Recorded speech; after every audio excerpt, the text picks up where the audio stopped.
इस मूवी का नाम है guardians of the Galaxy volume 3 2023। Film की शुरुआत होती है एक प्लेनेट सैयारे से जिसका नाम नोवियर है, जो अब से गार्डियंस का नया हेडक्वार्टर था। यहाँ पर हमें गार्डियंस की सारी ही टीम दिखाई जाती है। इनमें से रॉकेट रैकून एक कमरे में जाता है, तभी दूसरे प्लेनेट से एडम वॉरलॉक वहाँ पर आ जाता है, जो सीधा रॉकेट के कमरे में घुस जाता है क्योंकि वो उसे ही पकड़ने आया था। जैसे ही रॉकेट उसके सामने आया, वो उस पर हमला कर देता है। इस हमले को देखते ही सारे गार्डियंस एकदम अलर्ट हो जाते हैं। जिसके बाद रॉकेट को बचाने के लिए वहाँ पर नेब्यूला आती है। पहले ही वो काफी ताकतवर थी, अब अपने जिस्म में एक हाईटेक मशीन लगाकर, यानी काफी एडवांस मशीन, एडम वॉरलॉक पर हमला कर देती है। लेकिन एडम वॉरलॉक जो बहुत ही ताकतवर था, बड़े ही आसानी से उसके हमले को रोक देता है। दूर फेंककर वो उसे ढेर कर देता है। अब इसके बाद एक एक करके सारे गार्डियंस उस पर हमला करते हैं, लेकिन वो किसी के भी काबू आ ही नहीं रहा था। हालांकि ये उसे उठा कर फेंकते हैं, बहुत पीटते हैं, पर कोई भी उसके आगे टिक नहीं पाता। अब ये सारे सूरत हाल देखकर जब रॉकेट अपनी गन उठाता है और उसकी तरफ बढ़ने लगता है, उससे पहले एडम वॉरलॉक उस पर भारी हमला करता है। इतना खतरनाक हमला कि एक एक झटके में रॉकेट काफी जख्मी हो जाता है। ढेर होकर वो भी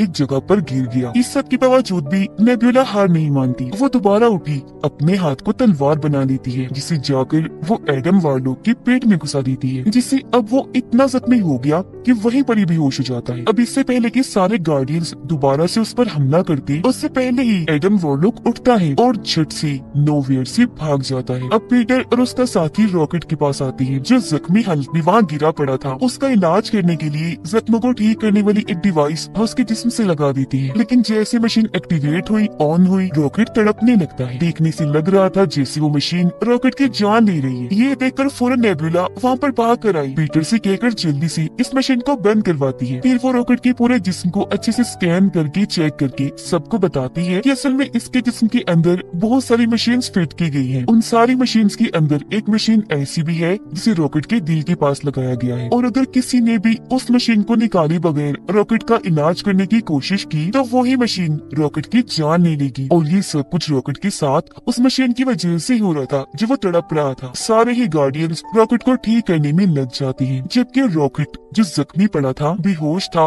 उसे अपनी पुरानी यादें याद आने लगती है, यानी कि उसका माजी, गुजरा हुआ वक्त। उसकी यादों में दिखाया जाता है कि बहुत साल पहले रॉकेट एक छोटा सा रकून था, जो एक जानवर ही होता है, जो अपने जैसे बाकी रकून्स के साथ एक पिंजरे में कैद था। लेकिन एक दिन हाई एवोल्यूशनरी वहाँ पर आया, उसने रॉकेट को चुरा लिया, जिसके बाद उस पर एक्सपेरिमेंट किया, जिसके बाद रॉकेट का दिमाग बहुत तेज हो जाता है। उसकी जहानत, उसकी ताकत हाई एवोल्यूशनरी से भी काफी ऊपर चली जाती है। लेकिन जैसे एक्सपेरिमेंट पूरा होता है, बेचारे रॉकेट को दूसरे जेल में डाल दिया जाता है, जहाँ उसके जैसे और भी कई सारे जानवर थे। उन्हें भी यहाँ पर कैद करके लाया गया था एक्सपेरिमेंट करने के लिए। वो 3 जानवर थे जिनकी रॉकेट से दोस्ती हो जाती है। उधर नेब्यूला रॉकेट के पूरे जिस्म को चेक करके ये पता लगवा लेती है कि उसके अंदर जो मशीन्स फिट की गई है उन्हें कहाँ बनाया गया था। तो वो सभी सोचने लगे कि अगर हम उस जगह पर चले जाए जहाँ पर इन मशीन्स को बनाया गया था, तो हो सकता है हम रॉकेट को ठीक कर दें। और फिर अगले ही पल वो वहाँ पर जाने का फैसला करती है, जो एक दूसरा प्लेनेट था जिसका नाम ऑर्बोस्कोप था। पीटर अपनी पूरी टीम को तैयार कर लेता है,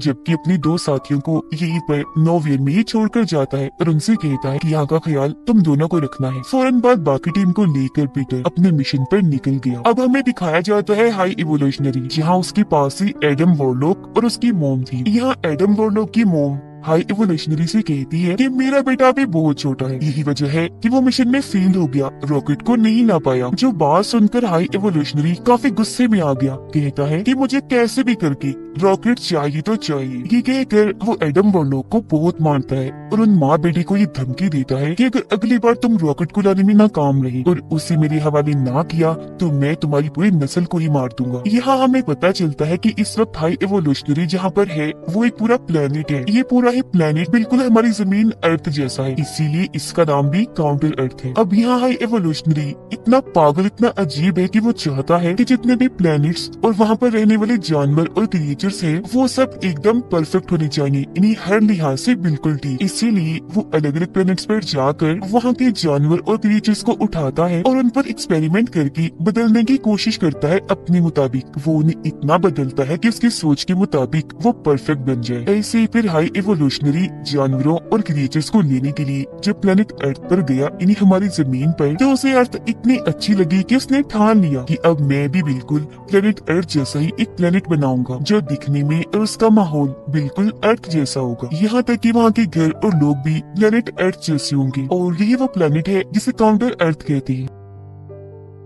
गार्डियंस की टीम अपने शिप में बैठकर ऑर्बोस्कोप के पास पहुंच गई, लेकिन इससे पहले कि वो ऑर्बोस्कोप के अंदर जाते उनकी शिप में कुछ लोग आ जाते हैं, जिनमें से एक होती है गमोरा। यहाँ ये सारे लोग पीटर क्विल और बाकियों को बताते हैं कि हमें यहाँ पर असल में नेबुला ने बुलाया है, क्योंकि उसने हमसे वादा किया है कि वो हमें 1 लाख का इनाम देगी अगर हम उनके साथ चलकर उनकी मदद करेंगे। इसीलिए अब हम भी तुम्हारे मिशन में तुम्हारा साथ देने आए हैं। अब जैसा कि मैंने आपको बताया, रॉकेट बेहोश है। उसकी यादों में माजी में दोबारा से हम देखते हैं कि हाई एवोल्यूशनरी ने अब तक जितनों पर भी एक्सपेरिमेंट किए थे उनमें से सबसे बेस्ट और परफेक्ट रॉकेट ही था, क्योंकि सबकी निस्बत रॉकेट का दिमाग बहुत तेज है। सबसे पहले हाई एवोल्यूशनरी रॉकेट को पकड़कर उसके दिमाग का टेस्ट लेता है और जब रॉकेट उस टेस्ट को पास कर लेता है तो हाई एवोल्यूशनरी ये समझ गया कि रॉकेट सच में बहुत होशियार स्मार्ट है। जिसके बाद उसने रॉकेट को काउंटर अर्थ दिखाया, जहाँ पर रॉकेट उड़ते हुए रॉकेट को देखकर पूछता है कि ये क्या है, जिस पर हाई एवोल्यूशनरी कहता है कि ये रॉकेट है जो हमेशा हवा में उड़ता है। जिसके बाद वो रॉकेट के दिमाग को और टेस्ट करने के लिए एक लैब में लेकर आया। वो रॉकेट को वहाँ एक चेम्बर दिखाता है और उसकी आंखों के सामने चेम्बर के अंदर एक टर्टल कछुए को डालता है और अब वो उस कछुए को बदलने की कोशिश करता है। अब वो कछुआ बदल तो जाता है, लेकिन साथ ही वो बहुत ज्यादा अग्रेसिव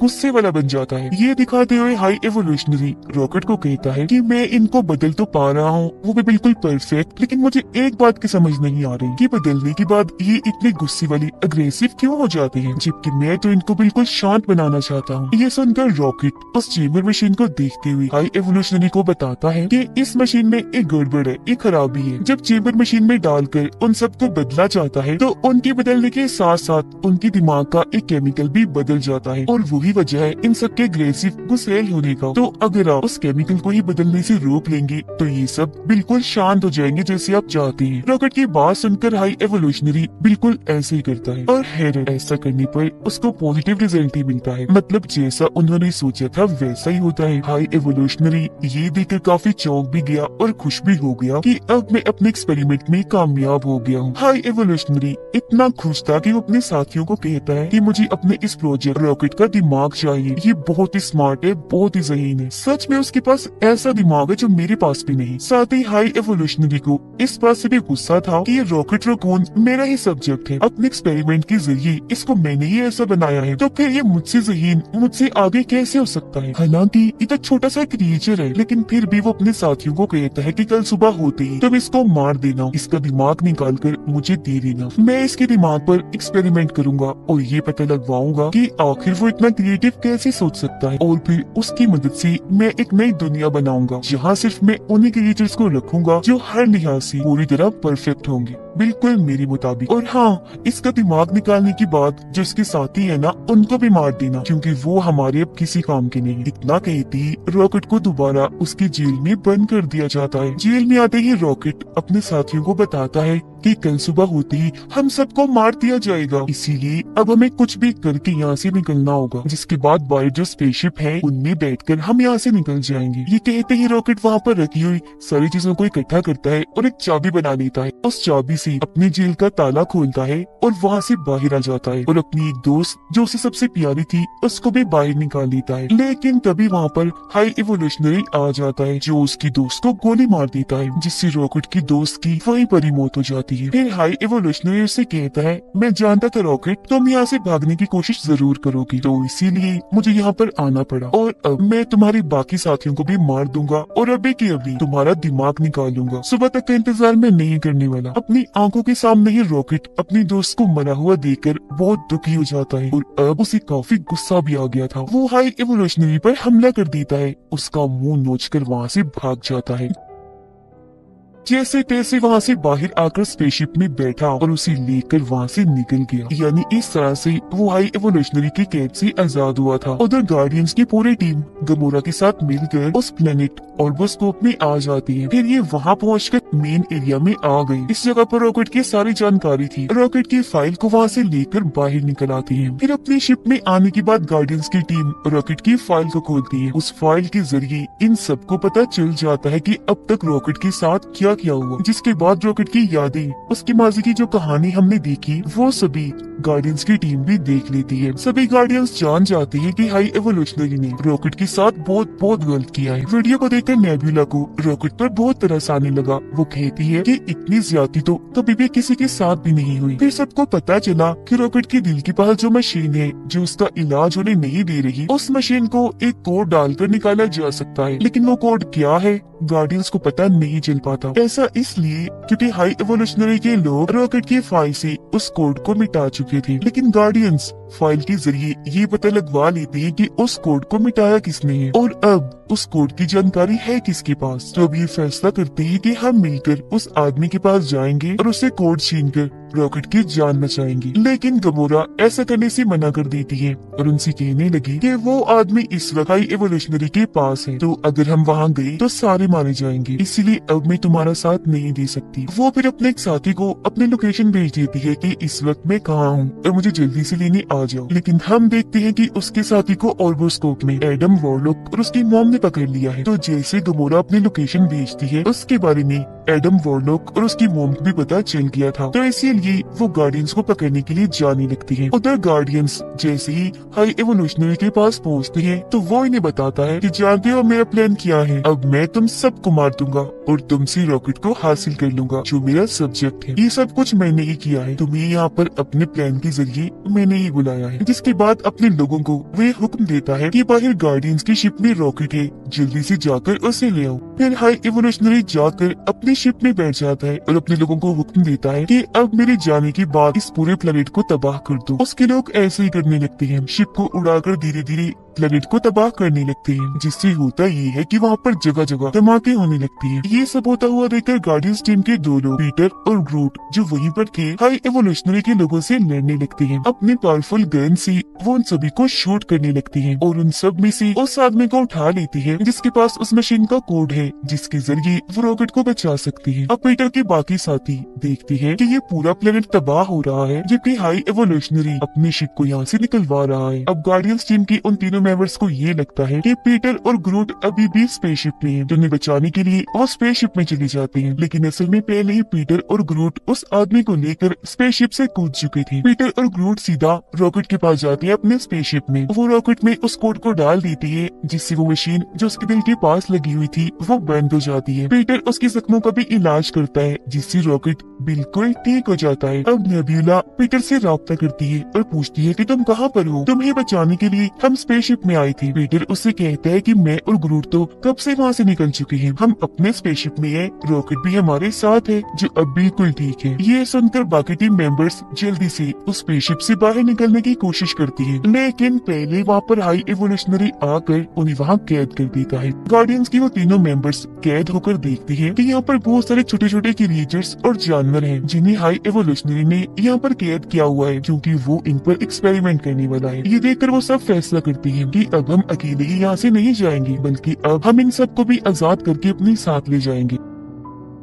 पीटर और उसकी बाकी साथी हाई एवोल्यूशनरी की स्पेसशिप के लिए निकल जाते हैं अपनी बाकी साथियों को बचाने के लिए। पीटर अपने प्लेनेट नोवियर पर राब्ता करता है और अपने साथी को कहता है कि जल्दी से यहाँ पर आ जाओ जहाँ पर मैं तुम्हें कहता हूँ। जब उसका साथी ऐसे करता है जो लोकेशन थी हाई एवोल्यूशनरी के स्पेसशिप के बिल्कुल पास, जिसके बाद पीटर अपने साथियों को लेकर उसकी स्पेसशिप में आ जाता है अपने साथियों को बचाने के लिए। यहाँ पर हम हाई एवोल्यूशनरी, उसके साथी और गार्डियंस ऑफ द गैलेक्सी की टीम के बीच जबरदस्त किस्म की लड़ाई को देख पाती है। लेकिन क्योंकि गार्डियंस की टीम ज्यादा बहादुर थी तो बहुत अच्छे से उनका सामना करती है और एक जबरदस्त सी लड़ाई के बाद उन्हें हरा देती है और फिर आखिरकार वो हाई एवोल्यूशनरी को भी हरा देती है। कि वो सारे मिलकर रॉकेट को कहते हैं कि अब तुम हाई एवोल्यूशनरी को जल्दी से मार दो, लेकिन रॉकेट ऐसा करने से मना कर देता है। अपनी टीम को कहता है कि मैं इसके जैसा नहीं हूँ, अगर हाई एवोल्यूशनरी ऐसा है तो मैं उसके जैसा नहीं बन सकता। इसी के साथ गार्डियंस की टीम हाई एवोल्यूशनरी की शिप में जितने भी लोग जानवर क्रिएचर्स बंदी थी उन सबको आजाद करवा लेती है। वो फिर उन सबको भी नोवेयर में डाल देती है और खुद भी वहीं आ जाती है और ये सब करने में उनका साथ एक डॉग देता है जो पीटर का साथी था, क्योंकि वो अपनी ताकतों का इस्तेमाल करके नोवेयर प्लेनेट को हाई एवोल्यूशनरी के स्पेसशिप से जोड़ देता है। लेकिन वो इतनी सारी ताकत लगा चुका था कि बीच में ही उसकी ताकत टूट जाती है जिससे नोवेयर प्लेनेट और हाई एवोल्यूशनरी का स्पेसशिप एक दूसरे से अलग अलग हो जाती है, जिससे सारे लोग तो नोवे प्लेनेट पर आ गई थी, लेकिन पीटर अभी भी हाई एवोल्यूशनरी की स्पेसशिप में था। ये देखकर पीटर काफी घबरा गया। वो एक लंबा सा जंप मारकर कूद कर नोवेयर में आने की कोशिश करता है, लेकिन उसकी ऐसा करने से वो स्पेस में खुले आसमान में ही लटक जाता है, जहाँ उसकी हालत काफी खराब हो जाती है। ऐसा लग रहा था जैसे वो मरने वाला है, लेकिन उससे पहले ही एडम वॉरलॉक वहाँ पर आया और पीटर को उठाकर नोवेयर में ले जाता है, जिससे उसकी जान बच जाती है। जिसके बाद सारे गार्डियंस ये फैसला करते हैं कि अब हम इन सभी जानवर, क्रिएचर्स और इंसानों को लेकर एक नई दुनिया बनाएंगे, जहाँ वो उन सबको एक अच्छी जिंदगी देंगे और उन सबको वो बनने देंगे जो उनकी ख्वाहिश है। अब पीटर रॉकेट को guardians of the Galaxy team का लीडर बनाकर अपने साथियों को कहता है कि मैं बचपन से ही स्पेस में हूँ, इन्हीं दूसरे प्लेनेट पर, इतने अरसे से अपनी फैमिली से दूर, लेकिन अभी भी जमीन पर मेरे नाना जी जिंदा होंगे, मुझे उनसे मिलने जाना है। तो कुछ टाइम के लिए मैं अपने काम से ब्रेक ले रहा हूँ। जिसके बाद गमोरा और पीटर की एक और साथी अपने अपने सफर पर निकल जाती है, क्योंकि उन दोनों को भी वो करने की ख्वाहिश थी जो वो खुद करना चाहती है। अब उनके बाद जितने भी लोग बचते हैं, उन सबको एक करके रॉकेट एक टीम बनाता है, जिनकी अब इस नई टीम के अंदर एडम वॉरलॉक भी होता है, क्योंकि वो सुधर गया था। पीटर जमीन पर आ गया था, जहाँ आकर वो अपने नाना जी से मिलता है। वो भी उसे देखकर बहुत खुश हो जाती है। नोवेयर में गार्डियंस ऑफ द गैलेक्सी का एक मेंबर डांस कर रहा होता है। उसे देखकर वहाँ पर जो बच्चे थे वो भी डांस करने लगते हैं, और उनको देखकर गार्डियंस ऑफ द गैलेक्सी की बाकी टीम भी नाचने लगती है, क्योंकि उन्हें अपनी ये जिंदगी बहुत पसंद आ रही थी। अब वो बहुत खुश थे, और इसी के साथ ये शानदार मूवी इधर ही खत्म हो जाती। Make sure subscribe our channel for more videos, and thanks for watching.